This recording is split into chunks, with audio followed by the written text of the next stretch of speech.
Welcome to the Online Course Masters Show, where we learn from the best online course creators how to better create and sell our very own courses. I'm your host, Phil Ebner, and I'm excited to chat with Kristen Palana, an online course creator and artist based in Rome, Italy. She teaches tens of thousands of students color psychology, color therapy, graphic design, web design, illustration, creativity, crowdfunding, and much more. And I'm so excited to get her best advice for you.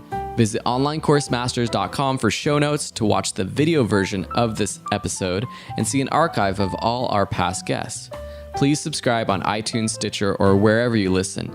The one thing you can do for me is leave a review for the show, which helps us expand to an even larger audience. Thanks, and let's get straight to the interview. Hi, Kristen. Welcome to the Online Course Masters Show. I'm so excited to have you here, and I know it feels like we know each other because we've been in the same circles online for a while and we've interacted, but we've actually never chatted before. So thank you for giving me some of your time to be on the show. My pleasure. I'm so excited to be meeting you for the first time and actually getting to have a chat. So this is great. Yeah, well, Kristen is in Myanmar for everyone listening. And it's just amazing that we as online entrepreneurs can chat online and create podcasts and awesome content like this. And so for everyone listening, Kristen has been on Udemy for a while and is also on a number of other platforms teaching online courses. She's an artist. And for everyone listening, can you talk a little bit more about your background and what you were doing before you started creating online courses? Sure. So let's see. I've been doing online courses about 2.5 years now, and it seems like I've only been doing it about 2 months. It's just amazing how time flies. But before that, I've been a quote unquote traditional university professor before that, which has helped and hurt because there are differences between teaching online and teaching a classroom of captive students. So those were things I had to learn along the way. But I've been teaching university students since 2000, which even more shocking is that was 17 years ago now. So I actually started a little bit like you, Phil. You're in your 20s. So I started teaching university students when I was 24. I think it was like... Wow, that's impressive. Yeah, well, I mean, it's because of my field. I'm in the arts, so the terminal degree in fine and digital arts is the MFA, which I got when I was 25, whereas other disciplines, you're usually in your 30s by the time you get out of school. So I just happened to be finishing up my degree and was lucky enough that I got hired right out of school. Actually, I was still a graduate student when I started teaching my first class. So the students were about my age, maybe 2 years younger than me. And it's just funny how over 17 years, how it slowly, you slowly get older. They suddenly don't get your 80s jokes anymore. Then they don't get your 90s jokes anymore. So, but anyway, long story short. So I started teaching on Udemy was my first online platform. And the way I got started was, I'm in fine and digital arts, multimedia, video, web design, animation.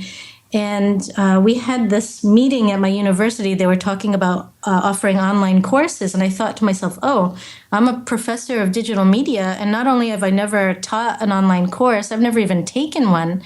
So I started doing some research. And that's kind of how I got involved. So I slowly started taking online courses. And then I said, wow, that's kind of cool. Let me try teaching. And and that's where you come in, because one of the first things I did was take the free Udemy, how to make a course, which was the default one. And then I think I came across yours and I said, oh, that looks really good. But at the time, I think it was $300 or something. So I put it on my wish list, and then 2 weeks later, I got an email from Udemy that it was on sale. And so perfect. I learned one of the things about Udemy is that they have a lot of sales, so you don't have to pay necessarily the full price. So I bought your course, and then I got the book because I actually prefer, when I can, to read about things as opposed to doing video courses, which is kind of funny. That's awesome. Well, I hope the course helped. Sometimes I look back on all of my courses, but especially that one, I'm like, I hope I'm really actually teaching people. No, it was very helpful. What's funny is, there are so many different learning styles. I'm not sure what yours is, but I actually prefer. I'm a visual learner, and I'm also a reader. So when I can get the content of something in a book, and I can kind of go sit by myself somewhere, I tend to absorb the information much better than if I'm listening to a professor where it's very passive learning, where they're just talking at you and you're writing down notes, or if I'm watching a video course. Sometimes I like video courses, but anyway, so I actually took your video course, but I also read the book that was, I think, modeled after your course. I'm not sure if it's the same exact. I think it was pretty much the same, right? It was, yeah, it was pretty. I took that course and just turned it into an ebook. Yeah. So, well, that's cool. And I'll be the first to say that I'm actually a terrible online student. I do not do well with online courses. I love looking up tutorials on YouTube, but it's probably something that I should work on is, taking more online courses to learn from other people's mistakes and also what other people are doing properly. But that's also why I'm doing this podcast, to learn from people like you. So what was your first course about? You mentioned that you were at the university and they kind of plugged this idea into your mind about creating online courses. But what was your first courses about, and kind of how did you branch out into the rest of your courses? Okay, so actually, before I ever took any Udemy courses, I did this. I don't know, I got sucked into this program. It's the University for Peace in Costa Rica. It's a UN university, and they had this, Diploma in Social Innovation. And it was a series of 5 online courses that you have to take in 18 months. So I took, I don't know if there's a such thing as a traditional online course, but I took the kind that most people take with a university, where there's a professor. You take it over the course of 4 weeks. You have to do weekly assignments and do a webinar and all of that stuff. So I really enjoyed that. And actually, it's funny because now I teach for them. So that's another one of the things that I'm doing aside from Udemy. So that was like a more quote unquote interactive online course. But then with Udemy, yeah, as you know, you're creating this content which you're putting out there, putting up audio content, and there's maybe some text stuff in there, but you're probably not going to do a chat with them. So that was kind of something weird to wrap my mind around. But I ended up, my first course is called Life Hack with Color Psychology, Increase Your Influence. It makes me laugh, the title, because that was actually after a lot of tweaking and kind of learning, like, okay, with online students, you don't have this department in your university responsible for enrollment and, like marketing and getting people in the door. You got to get people interested in your course yourself. What a concept, right? So it's actually not far off from the original title. I think I did call it Life Hack with Color Psychology, Increase Your Impact or something. It was just a minor change. But anyway, so it's a course about color psychology, and it was based on a lecture that I would do for freshman students at and basically all the universities I've ever been at, where they're kind of coming through the door. They don't really know what they want to major in. So it's really this multidisciplinary topic where I get students to think about color, something they've been using their whole lives, and how it can make them appear more confident in a presentation, or how they can help calm someone down if they're having a fight. If they use the right colors, they can actually diffuse the situation, or what color to wear to a job interview so they appear more hireable. Yeah, so that was my first one. And, it's 2.5 years old. It's still one of my most popular courses. And just a couple of months ago, I teamed up with Sharon Rummel. She's a guru, spiritual yogi in Australia. And we did a color therapy course together to complement that one. So it's kind of come full circle lately. Nice. Well, that's awesome. And one thing I love about looking at your courses, and I kind of watched, I'm actually enrolled in that first color therapy course. Cool. And I just love how there's a lot of consistency with all of your courses. And for people listening, they can find Kristen's courses and website and more information at kpalana, PALANA.com. if you're listening or watching and you want to just follow along and see some of her courses. So that's awesome. Can we fast forward a little bit and talk about from 2.5 years ago when you launched your first course, you had no clue if it was going to make any sales or anything at all. Where are you today in terms of your online courses and how has it changed your life? Okay. It's amazing how one little thing that you do can have such a ripple effect on your life later. I was just kind of doing it as a fun, I was like, I had just finished up one of my multimedia animations where they go in film festivals, and I didn't feel like jumping into another animation project. I just wanted to play around. I was intrigued with online courses. It just kind of, certain projects kind of take you over.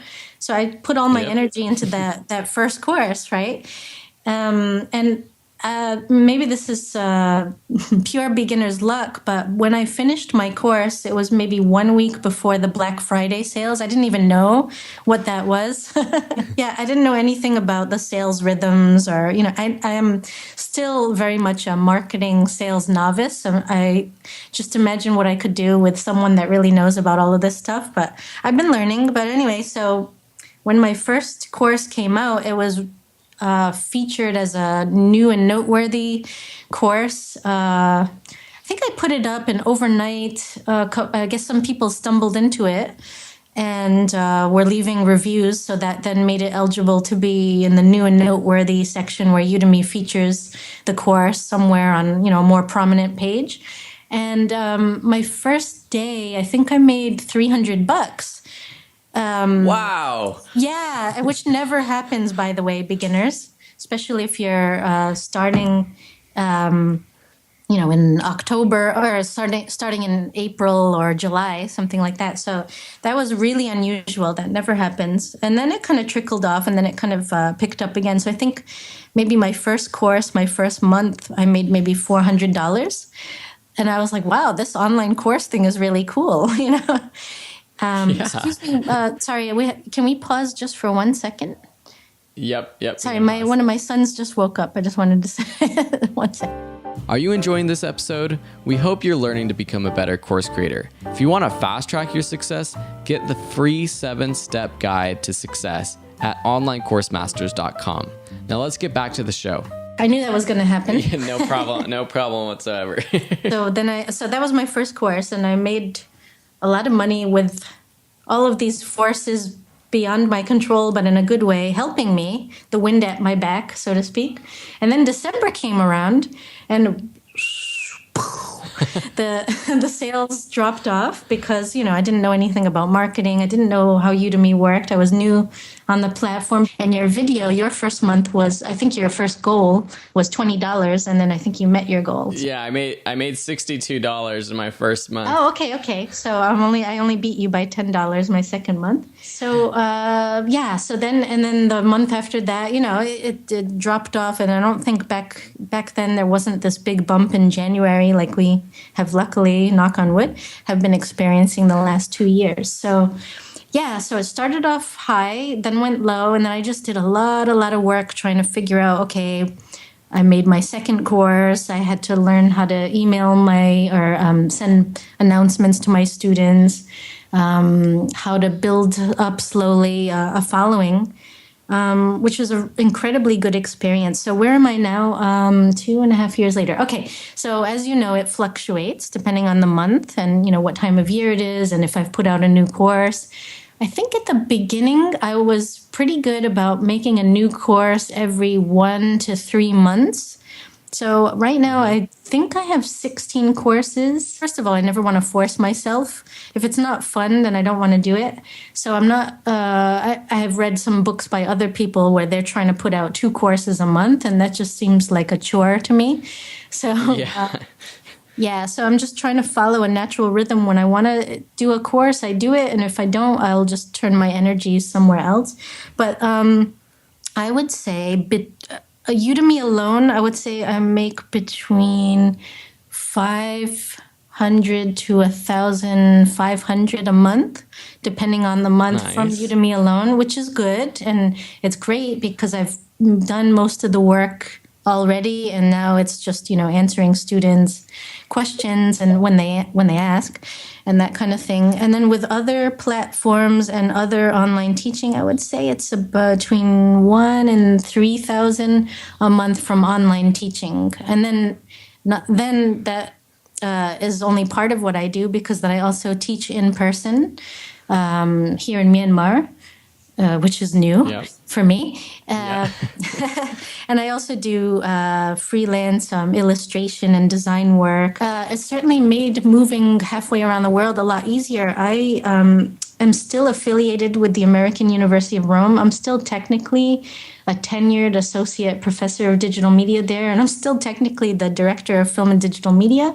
But I've been away on a leave of absence for about a year and a half now, and I've already spoken with them. They know, so I can say it publicly, that it's unlikely that I'm going to be able to be in two places at once. As much as I love that university, and they've been kind enough to love me back, I cannot teach in Rome, Italy from Yangon, Myanmar. It's kind of impossible.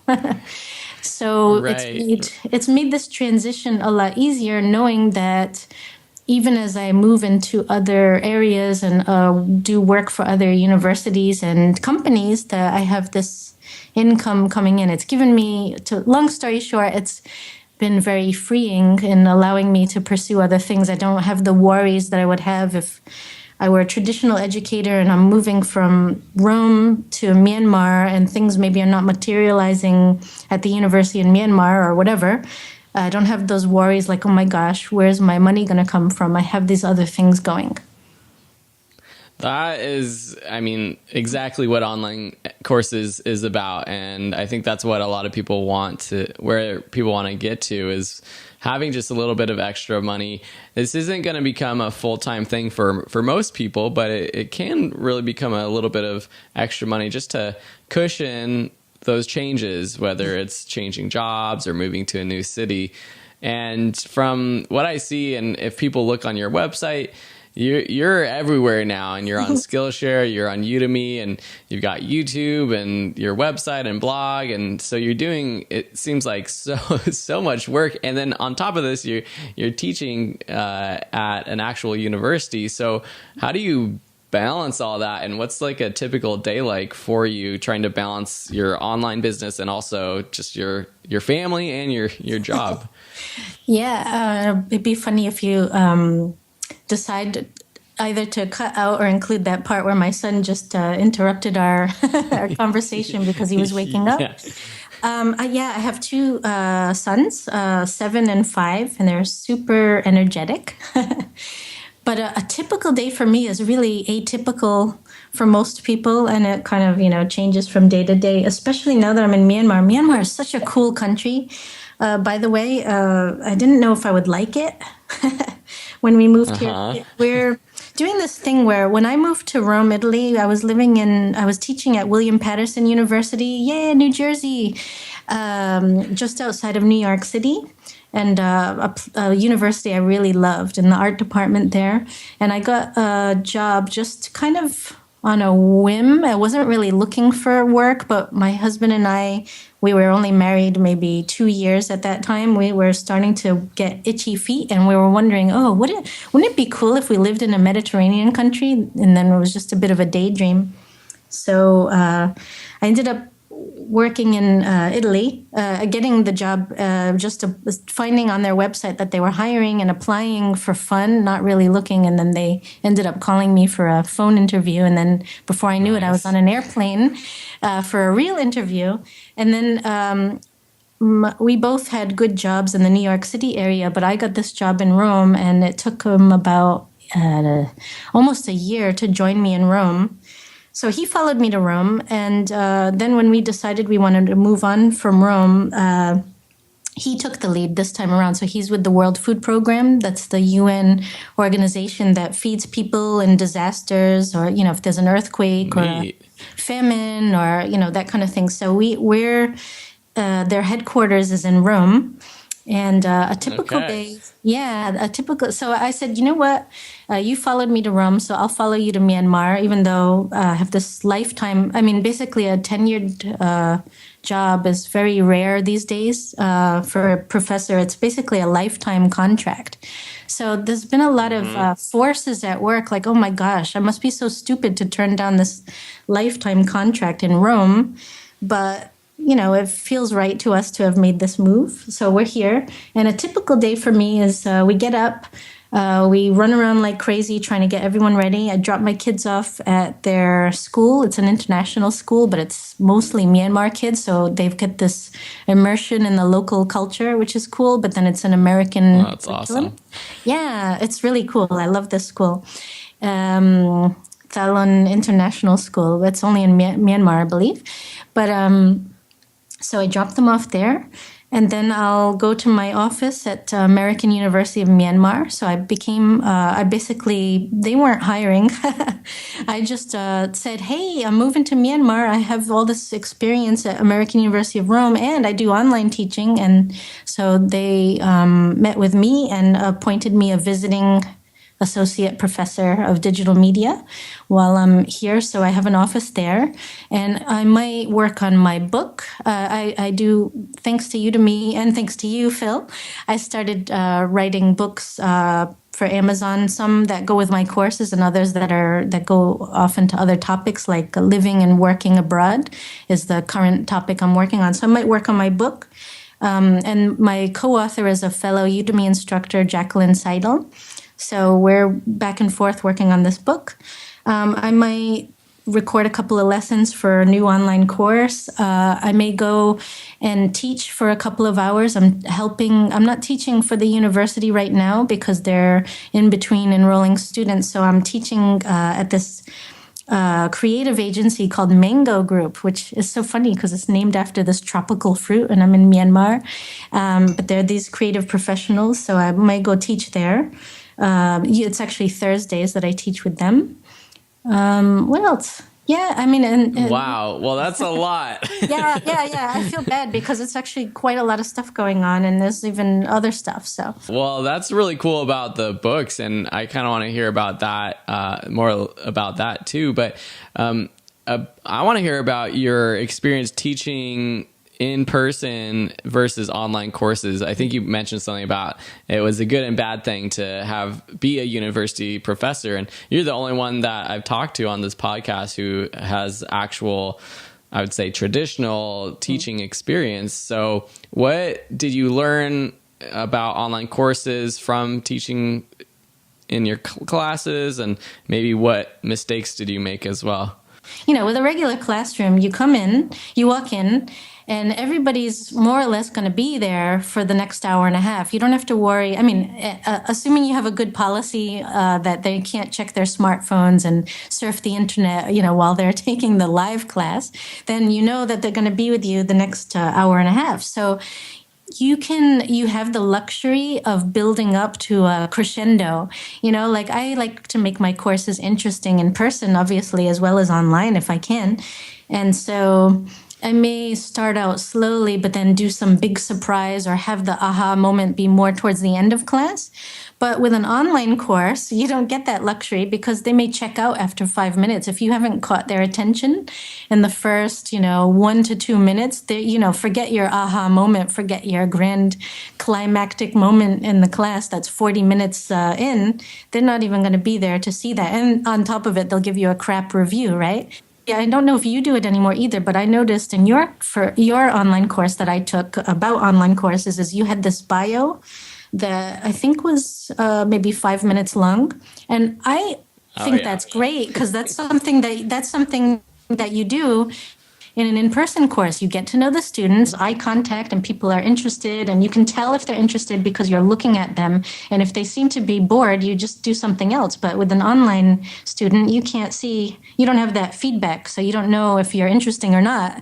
So one thing that I changed is I used to have like not a long bio, but I had a 2-minute bio, and now I just maybe introduce myself 30 seconds into my intro lecture. So I combine now with my new courses an intro lecture and then 30 seconds about me, which is, it's not easy to introduce yourself in 30 seconds and cover all the right things and be interesting.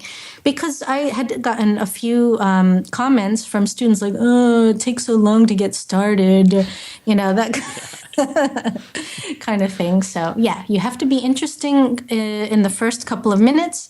You have to give them a nugget of information that is exciting and interesting in maybe the first 5 minutes. And you can't. You don't know if the student's going to take your lessons in order, or if they're going to finish them. All of those things. So those are important things for traditional educators to know, because you got the captive audience for an hour and a half to 3 hours, however long your course is, and then you know that because they paid for this course, and you assume that they want to pass the course, that they're going to be with you for 14 weeks. So that's a huge difference. That is really good info. And I think your idea about creating a book or a course or some other training for traditional educators who want to create their online course is a great idea. And on that topic, what advice do you have for those types of people, but also just in general for new instructors on coming up with a topic for their first online course? Okay, so I think there are two schools of thought on coming up with course ideas. There's the marketer's approach. People search keywords and they think about in advance what are topics that people are interested in and could potentially become really popular. And I think that's a very smart approach. I, on the other hand, am not so smart. I tend to just, maybe because I'm more of an artist and more right-brained, I tend to do course topics. First, I started with just things that I'm generally interested in and have expertise in. I think you have to have that as well. You can't just search keywords and say, underwater basket weaving is so hot right now, I'm going to make a course on it, and I don't know anything about it. So it does have to be a balance. But for me, I'm much more loosey-goosey about it. I do courses based on what I know, what I'm interested in, and it might not have much to do with the last course I did. So I don't try to make them all about web design, for example. I have courses on crowdfunding, color psychology, color therapy, which are all three very different areas. I did one most recently on freelancing for artists, but then I also have stuff on, WordPress. And it's just whatever I feel like working on. Some are a big hit, others are slow to burn. But as long as I'm happy making them, and thankfully I have a lot of students that take one of my courses and then they say, oh, I like her style. And then they decide to take more of my courses. So that helps, definitely. Well, I think that's the exact strategy that I follow. My courses are on all kinds of topics, and I didn't really start doing good keyword research until more recently. And it's something that, yes, it will help you maybe make more money faster, but also when you're starting out, it's important just to have fun with it and to see if you even like teaching online courses. So just picking something that you love and going from there is, I think, good advice.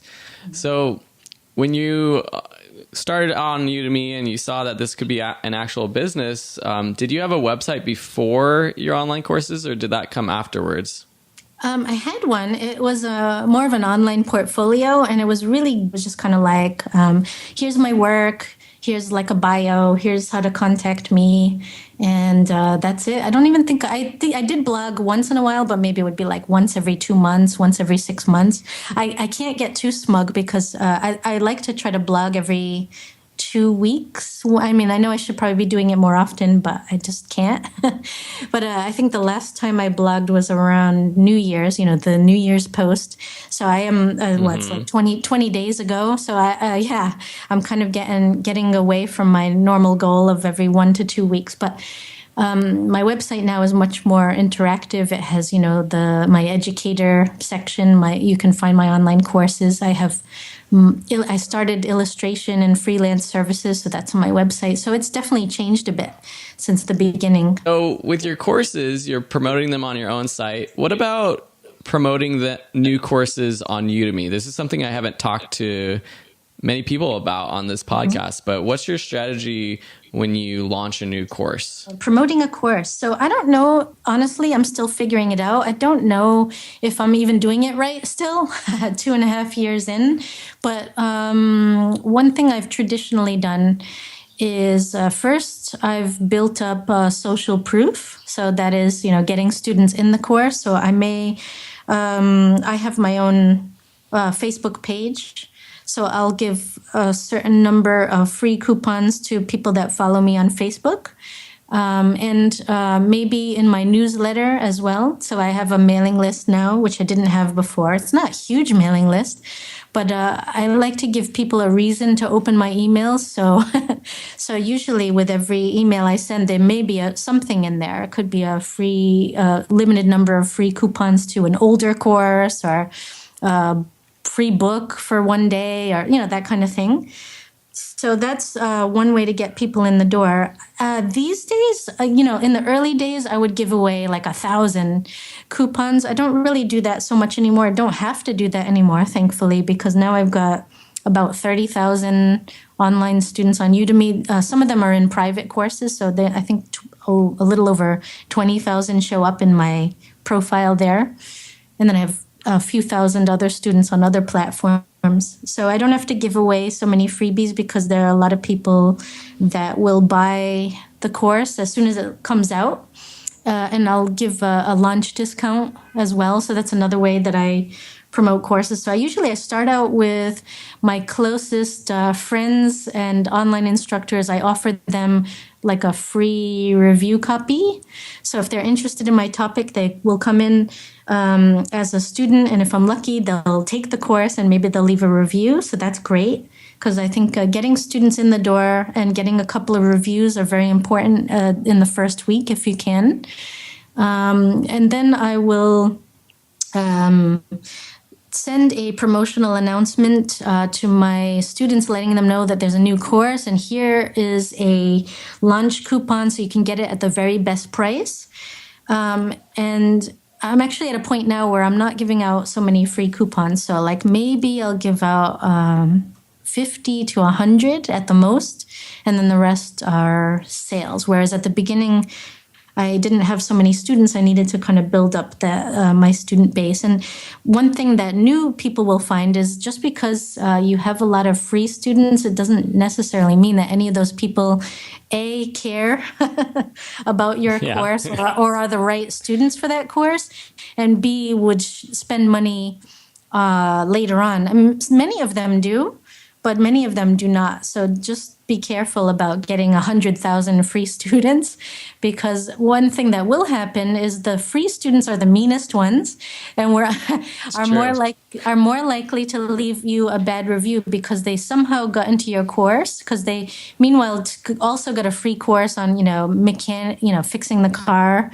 and growing pineapples, and your web design course, and maybe they take 5% of the course. They, oh, that's too basic for me, I already know. So they'll leave you a 2-star review, and then that can actually hurt you later. So be careful, be generous, but remember, sometimes what is the expression? No good deed goes unpunished. So just be careful. You want to try to get the right audience. So don't just give out a bunch of free coupons to a whole bunch of people that are not your ideal student. Try to maybe target it a bit better on your own Facebook page of people that already like your courses, or maybe like you could target groups. Like, for example, I have a course on making a website in Divi, so I may offer coupons in the Divi users group, that kind of thing. Got it. That's really good advice. And I think before, Udemy was this place where when you actually search for courses, it did show the total students. So that like incentivizes instructors to try to get as many students in their courses as possible. But now, since that's not as prominent, it's more about the reviews. Yeah, you really got to focus on getting coupons to people who actually care about your course. So that's really good advice. You had mentioned a couple other platforms that I'm on, but I haven't talked about it on this podcast, like Curious.com and, of course, with Curious specifically, and these other platforms, and even Skillshare. Is there any advice you have for putting your courses on there, or have you just kind of just tested everything out and these are the ones that are bringing in a little bit of revenue? Well, one of our online colleagues, Mark Timberlake, he just put out this great blog post that lists a whole bunch of other platforms, and some of them I hadn't even heard of. And he mentions you, I think, in one of them was like an Adobe, what is it? Adobe Know-How. platform. Yes, yes. So I sent them an email last week just to see, so I think, okay, so advice. I would say start with Udemy. Make that your main one if you can, because that's the one where you have the most chance. I mean, I think it depends also the kind of courses you do. So some platforms may be more tech oriented, others might be better for like arts and crafts. Like, for example, Skillshare tends to be more artsy. Like if you're making jewelry or you're doing sculpture or painting, it could be a better platform than Udemy. There's all these other platforms, and they each kind of have their own target audience. So it's a good idea to kind of get an idea of who their target audience is. But if you're like me, I've got different kinds of courses, and they tend to do okay on these different platforms. So I would say start with Udemy. My second one was Skillfeed, but that one went belly up. So it's also a good idea not to put all your eggs in one basket. So don't just do Udemy. I hope Udemy doesn't go belly up like Skillfeed does. But with the online realm, things change so quickly, you never know, right? So Skillshare is, I think, a good second one to do. And what I do is I just take existing Udemy courses and I put them up on Skillshare, but then they just changed their model. So now it's actually better if you have longer courses because they pay instructors based on minutes viewed versus new enrollments. So before, it was better to have shorter courses because then new students could kind of take them and digest them quicker. And now if you have longer courses and people are engaged, then they'll watch them, and then you get paid by the minutes and seconds that they watch. So I would say don't make a new course for every platform. That would be difficult. See if you can get a lot of mileage out of existing content. And then if you need to make a new lecture for such and such a platform, like a new intro, or package it in a different way, like maybe with Curious.com, for example, their lessons are broken up into smaller chunks. I was lucky that they did all of that for me, so I didn't have to put my own courses up there because they had approached me. So one of the nice things, if you do well on Udemy, then sometimes you'll be approached by other platforms, but be careful because some of them are worth your time and other ones are not. But I would say try to take your content and see how you can get the most out of it on different platforms. Just be aware that the more platforms you're on, the more thin you're spreading yourself. So, it can be a bit of a headache if you got students who are asking you questions on 12 different platforms. You have to remember to check in and make sure that you're interacting with those students. But some platforms you never hear from the students ever. So anyway, It's something to keep in mind. If you were starting over right now, what social media platform would you focus on to grow your own audience? I think everybody has a preferred social media platform. Mine is Facebook. I like Facebook. I like that platform, but I think I've only got like a little over 1,000 people that like my page. And that's not, it's a lot, but it's not so much. Whereas on Twitter right now, I think I've got almost 20,000. So Twitter is surprisingly effective for me. So I tend to use those two the most. But it's really sad, actually. For a professor of digital media, I tend to actually not use internet on my phone very much. So for that reason, because I know myself, I would be on my phone all day long walking around like a zombie. So I purposely keep my phone really stupid. It's not a smartphone. And as a result, I'm not really on Instagram yet. So actually, that's on my to-do list this week. Because I'm on Instagram. I have all these followers, but I don't post to it because I don't have the app on my phone to actually post to it. But that's on my radar because I'm an artist. And I think if you do a lot of visual stuff, it's good to be on the visual platforms like Pinterest, Instagram, and that ties in nicely with Facebook and Twitter. It's good to get like a post planner or something where you create content and it posts to the different platforms for you. So you're not sitting there all day, fussing with 20 social media platforms. That would be like shooting yourself in the foot. Who has time for that, right? I think Facebook is an important one. Facebook and Twitter are the two main ones. And then I would not go crazy with all the other ones. I would just try them, but don't make yourself crazy over it. Just see which works. What is your audience like? You may find, like I did, like for some reason Twitter seems to work really well for me, and I didn't even like Twitter, but at the beginning, Twitter's stupid, and now it's actually one of my go-to platforms. You've been moving around recently. Do you have any plans for the next few years? Where do you envision yourself going from here? With me, you just never know, right? So 5 years from now, I probably won't be in Myanmar because we expect to be here maybe about 4 years. And then we'll probably move on to another duty station, World Food Program duty station, and that could be in anywhere. Probably Africa next time. Yeah. One of our top choices was actually Tanzania, which is actually a place I've taught in person in 2005. I love Tanzania. We were thinking we were going to move there, and then we were surprised when we got Myanmar, but it's worked out great. So I am a flexible person with a slight sense of adventure. So I don't know where we'll be 5 years from now, but I think that I'm actually, at the moment, I'm doing online courses, but I'm doing much more with my illustration and artwork.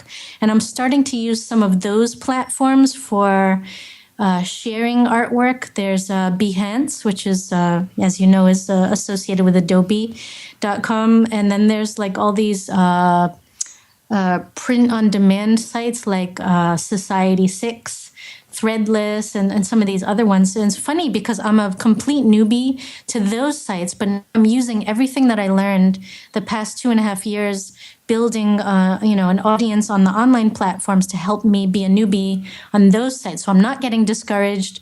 My first week on Society6, where you're coming across people who have thousands of followers and they're selling their designs like hotcakes, and it's because they've been on there a while and they've built it up over time. So you can't walk into anything expecting like it's going to be this instant success. So that's been really helpful. So I'm hoping that in 5 years' time, I will still be teaching in person. I'll still be teaching online, and maybe doing a lot more illustration and design work, and have much more of an online presence with my artwork as well.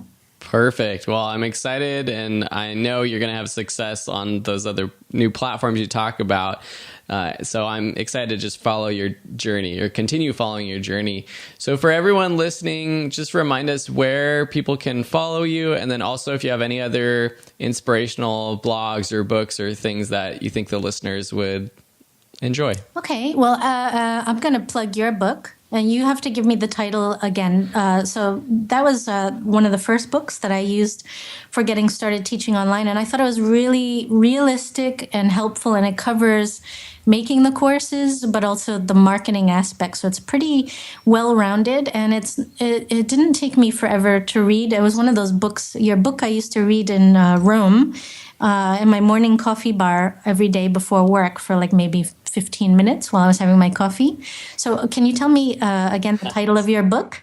Well, that's the Teach Online, Make Money Doing What You Love book. I really need to update it, but it's based off of what I started doing, and a lot of it's still exactly what I'm doing today. So it is still a valuable resource for people. And actually, people can check that out by going to my site, videoschoolonline.com, and going to the resources page. It's on there. So I appreciate that. Yeah, no, because it covers everything. And I like in particular that you start out saying, hey, your first goal should be, being able to pay for an extra dinner in a restaurant every month. And then I really did use that, start out with a small goal and then see if you can beat that goal. So then, okay, can I make 100? Okay, can I consistently make 200 a month? Oh, I made 500 a month. Can I get to 1,000? That was really helpful for me. So definitely, even if it needs updating, it's a super useful resource. My stuff can be found at kpalana.com. That's KPALANA.com. Or you can just search my name on Udemy. Everything's all linked up. For anyone, I know there's actually a lot of people that would like to be more of the expression is digital nomad, where you work from anywhere in the world. Part of the reason I started researching online courses is because I didn't know where we were going after Rome. So I thought, how can I make a living if I don't know where I'm going to be moving to? It's not like there's a physical place that I can go to and apply to. So if you're interested in working abroad and living abroad, I have one book on the topic right now called Free at Last: Live, Love, and Work Abroad as a 21st Century Global Citizen. And it's kind of an intro to the topic. So if you're for people who can't travel for whatever reason, they're stuck in their hometown. I actually have a whole chapter just on that, like when you can't travel, to people just taking their first trip, to people who are thinking about maybe working abroad, volunteering abroad, studying abroad. Maybe you'll be like me, you'll like fall in love or something and get married abroad, have kids abroad. It's all covered in that first book. And I'm actually finishing up the second book now, which is just about working abroad. So it's much more in depth. So there's all that. You can find it on my website. Cool. Well, I'm really interested in that book now too, and I can't wait for your next one. So thank you for that. And thank you so much for being on the show. And we'll have you on again in the future to see where you're at. Cool. Thank you so much for having me. I love being here. I hope you enjoyed this episode. Remember, there's no better way to learn how to create and sell online courses than heading over to onlinecoursemasters.com and downloading your free 7-step guide to success. If you haven't done so already, please subscribe to the show wherever you listen and make sure to leave a rating.